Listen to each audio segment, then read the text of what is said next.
Hello guys, வணக்கம் and welcome back to சிறப்பு media 2.0. நான் உங்கள் உதய். இந்த வீடியோவில் நம்ம எதை பற்றி பார்க்க போகிறோம் அப்படின்னு பார்த்தீங்கன்னா, பிக் பாஸ் சீசன் 9 6வது வாரத்துக்கான 4வது நாளுக்கான மதிய நேர ஓட்டிங் முடிவுகளை தான் இந்த வீடியோவில் முழுசாக வந்து பார்க்க போகிறோம். ஸோ இந்த வீடியோவுக்கு போகிறதுக்கு முன்னாடி நம்மளோட சேனலை சப்ஸ்கிரைப் பண்ணாதவங்க சப்ஸ்கிரைப் பண்ணிச்சுக்கோங்க.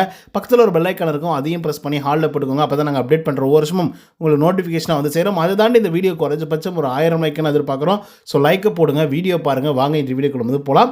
நம்பர் 1 பொசிஷனில் இந்த ஒன் அண்ட் ஒன்லி சாண்ட்ரா அவர்கள் தான் வந்துருந்துட்டு இருக்காங்க. அவங்க வாங்கிய ஓட்டுங்களோட எண்ணிக்கை அப்படின்னு சொல்லி பார்க்கும்பொழுது 1,04,005 ஓட்டுகளாகும். அண்ட் பர்சன்டேஜ் வைஸ் அப்படின்னு சொல்லி பார்க்கும்பொழுது 16.08% வந்து இருந்துட்டுருக்காங்க சாண்ட்ரா அவர்கள். ஸோ இவங்க ஒரே ஒரு ப்ராங்க் தான், ஒட்டுமொத்த ஆட்டத்தையும் வந்து பார்த்திங்கன்னா கொலாப்ஸ் பண்ணிட்டு இவங்க மட்டும் டாப்புக்கு வந்து போயிட்டாங்க.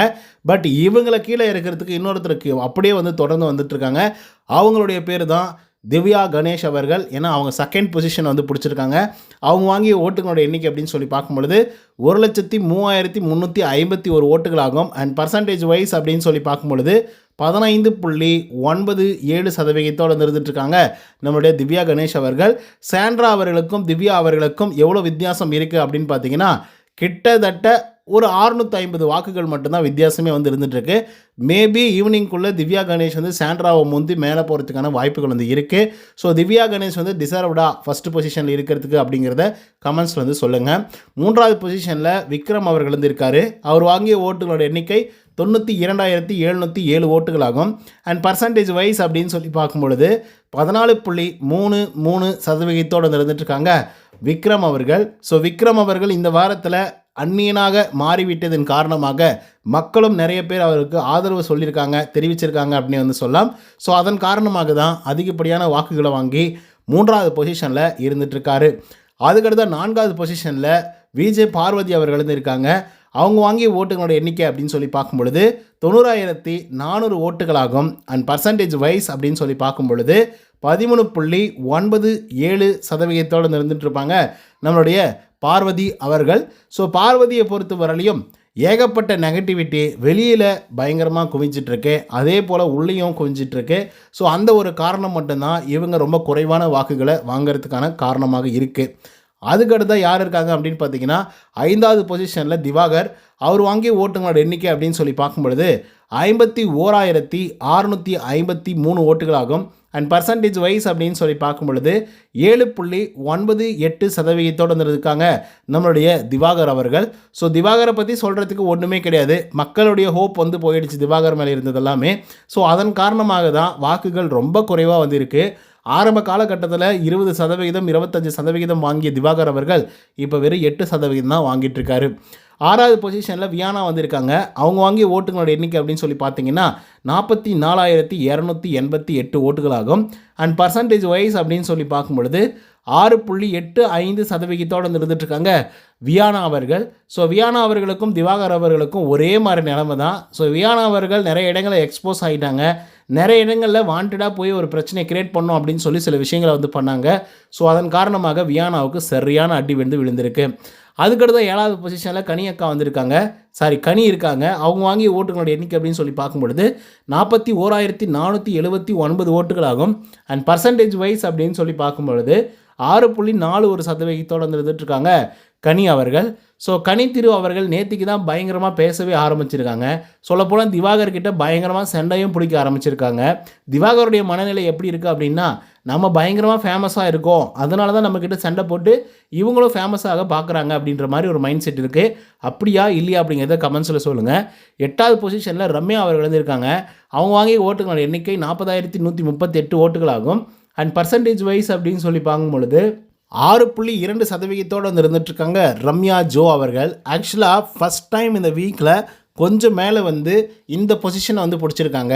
ஏன்னா இந்த வாரம் முழுக்கவே அவங்க கடைசியாக மட்டும்தான் வந்து இருந்துகிட்டு இருந்தாங்க. ஸோ பரவாயில்ல, இப்போதைக்கு ஒரு நல்ல வாக்குகளை வாங்கி ஒரு செட்டில் டவுன் ஆன இடத்துல கூட இல்லாமல் கொஞ்சம் அப்படி இப்படி இருக்கக்கூடிய இடங்களில் தான் இருந்துகிட்ருக்காங்க.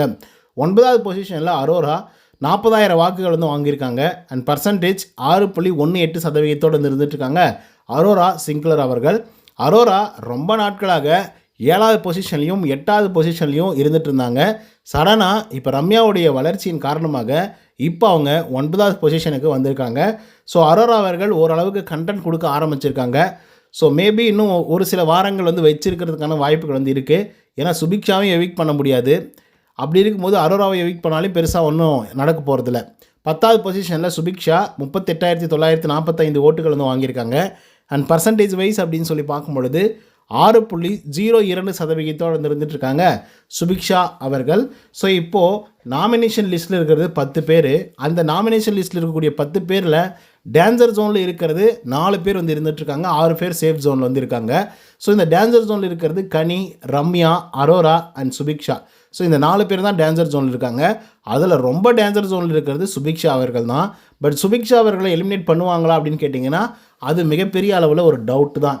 கனியக்கா ஒரு 41,000 வாக்குகள் வந்து வாங்கியிருக்காங்க. ரம்யா அவர்கள் 40,000 வாக்குகள் வந்து வாங்கியிருக்காங்க. அரோராவும் 40,000 வாக்குகள் வந்து வாங்கியிருக்காங்க. சுபிக்ஷா மட்டும் தான் 38,000 வாக்குகளில் வந்து நிற்கிறாங்க. ஸோ அப்படியே லிட்டரலாக கம்பேர் பண்ணி பார்த்தா கூட ஒரு 2,000 வாக்குகள் வந்து வித்தியாசம் வந்து இருக்குது அரோராவுக்கும் ரம்யாவுக்கும் அதுக்கப்புறம் கனியக்காவுக்கும் சுபிக்ஷாவோட கம்பேர் பண்ணும்போது. But Subiksha is a good player, அதில் எந்த விதமான மாற்று கருத்துமே இல்லை. பட் இப்போ கண்டென்ட்டுக்காக அங்கங்கே தேடி தேடி போயிட்டுருக்காங்களோ அப்படிங்கிற மாதிரி வந்து தோணுது. சூப்பர் டீலக்ஸ் ஹவுஸில் வந்து அடைச்சி போட்ட மாதிரி அமைதியாக இருந்து பழக்கமாகி ஃபஸ்ட்டு 3 வீக்ஸ் 4 வீக்ஸ் பெருசாக எந்த கண்டென்ட்டுமே வந்து கொடுக்கல. அவங்க கொடுத்த ஒரே கண்டென்ட் வந்து அந்த நாமினேஷன் ப்ரீஃபாஸை வந்து நம்ம பார்வதி அவர்களுக்கு கொடுக்காமல் போனது மட்டும்தான். ஸோ மற்றபடிக்கு பெருசாக எதுவுமே பண்ணல. பட் அந்த கேமை ரொம்ப சுவாரஸ்யமாக புரிஞ்சுக்கிறாங்க. அதை தவிர்த்து அந்த சுவாரஸ்யத்தை வந்து எப்படி எக்ஸிக்யூட் பண்ணணும் அப்படின்றது தெரியாமல் ஸ்ட்ரக் ஆகி நிற்கிறாங்களோ அப்படின்ற மாதிரி தோணுது. அதே போல் அவங்களுக்கு எந்த ஐடியா வந்தாலையும் எந்த மாதிரியான பிரச்சனைகள் வந்தாலையும் இல்லை எந்த விதமான ஒரு நல்ல விஷயமே நடந்தாலையும் அதை எப்படி அணுகிறது அப்படிங்கிறத மற்றவங்க கிட்ட ஒவ்வொருத்தர்கிட்டையும் கேட்டு கேட்டு வந்து தெரிஞ்சுக்கிறாங்க. குறிப்பாக சுபிக்ஷாவுக்கு ரொம்ப நெருக்கமாக இருக்கிறது வந்து விக்கல்ஸு, அதுக்கப்புறம் வியானா அவர்கள், அதுக்கப்புறம் பார்வதிக்கிட்டையும் சில நேரங்களில் கேட்குறாங்க, சபரிக்கிட்டையும் சில நேரங்கள் வந்து கேட்குறாங்க. ஒரு பிரச்சனையை எப்படி நம்ம சால்வ் பண்ணுறது, ஷார்ட் அவுட் பண்ணுறது, இது இப்படி நடந்திருக்கு, இதுக்கு நம்ம என்ன பண்ணலாம், நான் இதை பற்றி பேசலாமா, நான் இதை பற்றி பேசக்கூடாதா, நான் என்ன பேசணும் அப்படின்ற லெவலுக்கு வந்து பார்த்திங்க அப்படின்னா ஒவ்வொரு விஷயத்தையும் மற்றவங்க கிட்டேருந்து கேட்டு கேட்டு வாங்கி பேசுகிறதுனால சுபிக்ஷாவுடைய ஸ்கோர் அப்படிங்கிறது ரொம்ப குறைவாக இருக்குது அப்படின்னு தான் வந்து சொல்லி ஆடும். ஆக்சுவலாக இப்போ இந்த ராஜாங்கம் டாஸ்க் வந்து நடந்துகிட்ருக்கல, ஸோ இந்த ராஜாங்கம் டாஸ்கில் கூட வந்து பார்த்திங்க அப்படின்னா சுபிக்ஷா மட்டும்தான் ரொம்ப ப்ரில்லியண்ட்டாக யோசித்து ஓகே நம்ம நாட்டையே கவுத்துட்டு இப்போ பீட் பாக்ஸ்லாம் நமக்கு தெரியல, ஸோ அப்போ நம்ம ஒரு சாம்ராஜ்யத்தை வந்து உருவாக்கலாம், பீட் பாக்ஸ் சாம்ராஜ்யம் அப்படின்னு சொல்லி, ஸோ அதுக்கு நம்ம என்ன பண்ணலாம் அப்படின்னு சொல்லி எஃப்ஜே கிட்ட, கெமி கிட்ட, இவங்ககிட்டலாம் வந்து கேட்டு பேசிகிட்டு இருக்காங்க. பட் அவங்க ஒத்துழைக்கலை. ஸோ அதனால் அவங்களால என்ன பண்ணுறதுன்னு தெரியாமல் அப்படியே அமைதியாகிட்டாங்க, டைலூட் ஆகிட்டாங்க. ஸோ அதுக்கப்புறம் அவங்க ப்ரொசீட் பண்ணல அந்த ஒரு விஷயத்தை. பிக் பாஸ் கிட்டேயும் கேட்டாங்க. பிக் பாஸ் வந்து எனக்கு தெரியாதுமா, அது எதுவாக இருந்தாலும் உன்னோட இஷ்டம் தான் அப்படின்ற மாதிரி சொல்லியிருப்பாங்க. ஸோ அதனால் அவங்களும் அமைதியாக இருப்பாங்க. ஸோ இந்த மாதிரி ஐடியாவை க்ரியேட் பண்ணுறது நல்லா தான் பண்ணிகிட்டு இருக்காங்க. பட் எக்ஸிக்யூஷன்ஸில் தப்பு பண்ணுறாங்க சுபிக்ஷா. ஸோ அதனால தான் இப்போ டேஞ்சர் ஜோனில் இருக்காங்க. ஓகே காய்ஸ், ஓட்டிங்ஸ் ரிசல்ட்லாம் வந்து பார்த்தோம். ஸோ இதை பற்றின உங்களோட கருத்துக்கள் என்ன அப்படிங்கிறத கமெண்ட்ஸில் சொல்லுங்கள். நன்றி, வணக்கம்.